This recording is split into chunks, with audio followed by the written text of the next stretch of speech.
Schickerling. Thank you, Chairperson. My apologies for leaving my camera off. My signal is very bad where I am. Chair, as usual, I am really concerned about the GBV and rape figures in our country. It is really completely out of hand. It feels to me like it is a war that we're trying to fight that we're never going to get an end to.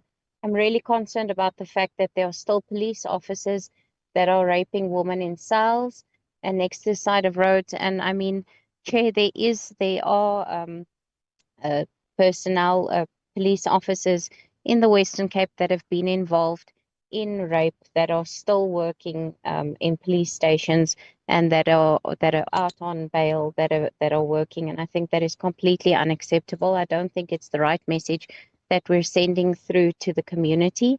Chairperson, I think we need to take a very hard stance against police officers that are involved in crime daily and get rid of them out of the system. Question also to the SAPS is in 2021, Cape Town seized over 1,600 illegal firearms. 5% of those cases have led to convictions, Chair. That's incredibly low. And I'd like to know why our conviction rate is so low, because it seems to me that it is a problem in the country, not just with firearms, but with rape and murder too, Chair. There is a massive problem, I think, especially GBV and murder has increased in the Northern Cape, and I want to attribute that to the fact that some substance abuse, drug and alcohol is very much out of hand in the Northern Cape, and I think it's something that in collaboration with social services and basic education must be taken up as a matter of urgency, because the children are also dropping out of school and they're the ones that are involved in contact crime and getting involved in GBV.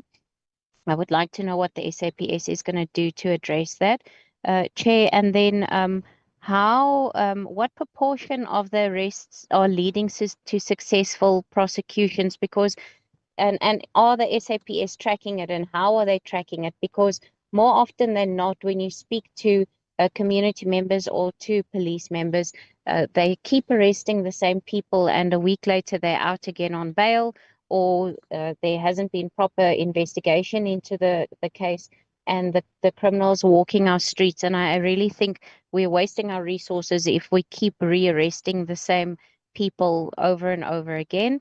Chair, my last question then is, what are the consequences or remedial actions that are being applied to where there are repeat underperformance in police stations, and what discussions are being held with those members of the police and then the police commissioners? Thank you, Chair.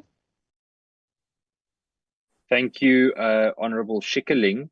I just quickly want to just add one or two things as reference for the discussion with SAPS afterwards with regards to members that are still working while they are awaiting trial or out on bail for things.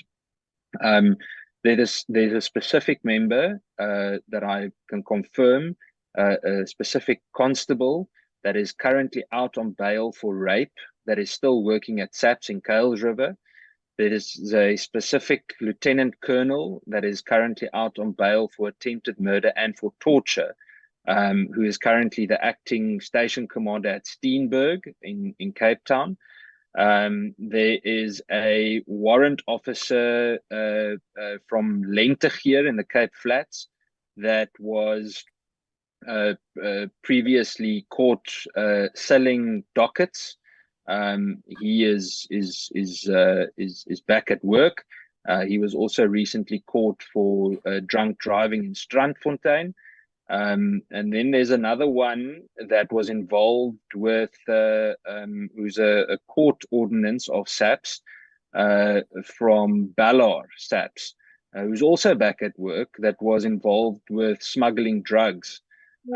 So there's quite a long list. So I would like us to refer back to that when we are in the discussion. Maybe after the general feedback of the questions to the team from SAPS, we should maybe zoom into some of those specific matters.